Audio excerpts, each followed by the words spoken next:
estimado Volker Turk, Alto Comisionado de las Naciones Unidas para los Derechos Humanos, estimada Alena Douan, relatora especial sobre el impacto negativo de las medidas coercitivas unilaterales en los derechos humanos, distinguidos participantes en esta importante conferencia. Hace pocos días la llegada de un buque petrolero ruso a puerto cubano fue titular noticioso en todo el mundo. Cientos de medios siguieron la ruta del tanquero con inusual interés. Cumplía más de 3 meses el bloqueo energético a Cuba, es decir, la amenaza de aplicar medidas coercitivas a cualquier país que en uso de sus prerrogativas soberanas exporte combustible a Cuba. Frente al criminal propósito de asfixiar nuestra economía, las 100.000 toneladas de combustible del barco Anatoly Kolokin se convirtieron en un hecho absolutamente extraordinario que el pueblo cubano celebró de todas las maneras posibles. ¿Por qué? ¿Cuándo un acto tan común entre naciones soberanas se transforma en un suceso tan extraordinario? La respuesta es muy sencilla. Cuando se castiga a todo un pueblo privándolo de recursos y medios esenciales para su sostenimiento con el criminal propósito de hacer estallar su economía. Cuba es víctima de un castigo colectivo prolongado que pretende arrodillar a su pueblo por hambre, enfermedades y duras carencias de insumos básicos.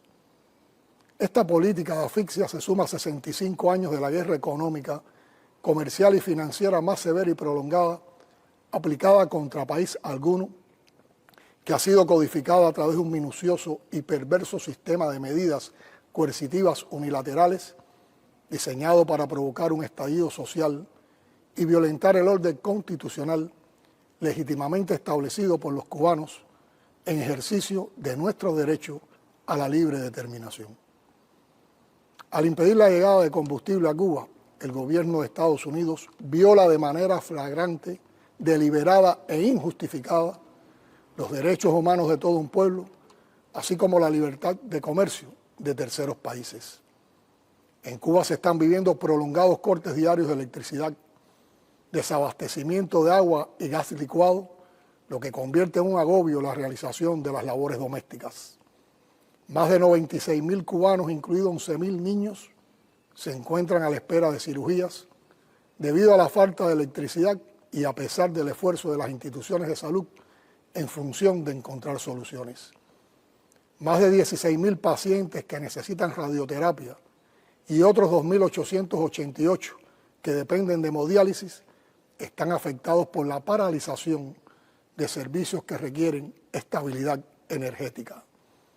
Los centros escolares y universitarios han tenido que reajustar sus programas de estudio y acudir a modalidades semipresenciales para garantizar la continuidad del proceso docente educativo.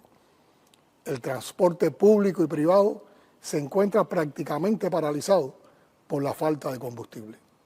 El sistema empresarial y la producción de alimentos han sido duramente impactados e incapacitados para garantizar insumos básicos. Más allá de estas cifras, es imposible contabilizar el agotamiento físico y psicológico, las carencias diarias, la posposición de los sueños y la guerra mediática a la que se somete solo por maldad a un pueblo noble, resiliente y solidario como el nuestro. ¿Qué país puede vivir y desarrollarse bajo esta presión? ¿Qué derecho tiene la principal potencia económica mundial de cometer semejante abuso contra un pequeño país en desarrollo?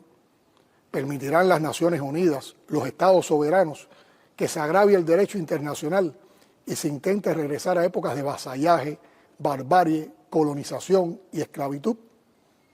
Desde las instituciones internacionales debemos hacer mucho más para denunciar y enfrentar las medidas coercitivas unilaterales que se imponen y refuerzan no solo contra Cuba, sino también contra numerosos países en desarrollo.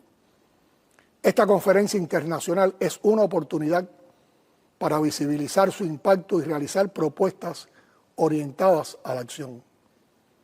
Desde Cuba, impulsamos la creación de un grupo de trabajo del Consejo de Derechos Humanos, conformado por varios expertos que brinda una atención más amplia y especializada a este tema.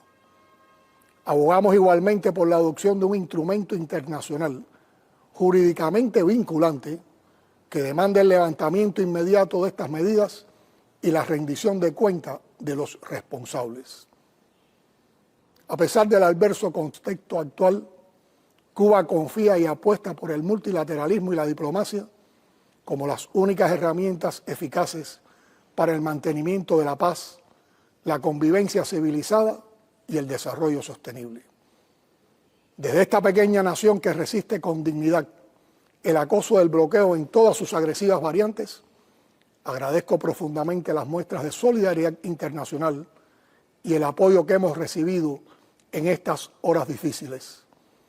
Agradezco al alto comisionado Volker Turk, a los titulares de mandatos, entre otros expertos internacionales, por su firme oposición al bloqueo contra Cuba y la denuncia sistemática de su legalidad y del impacto incalculable en los derechos humanos de las cubanas y los cubanos.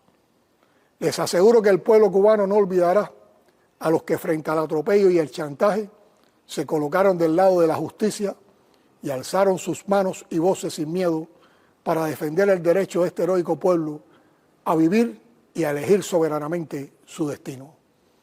Del mismo modo les aseguro que el pueblo cubano defenderá frente al apetito voraz del imperio que nos agrede cada palmo del suelo patrio.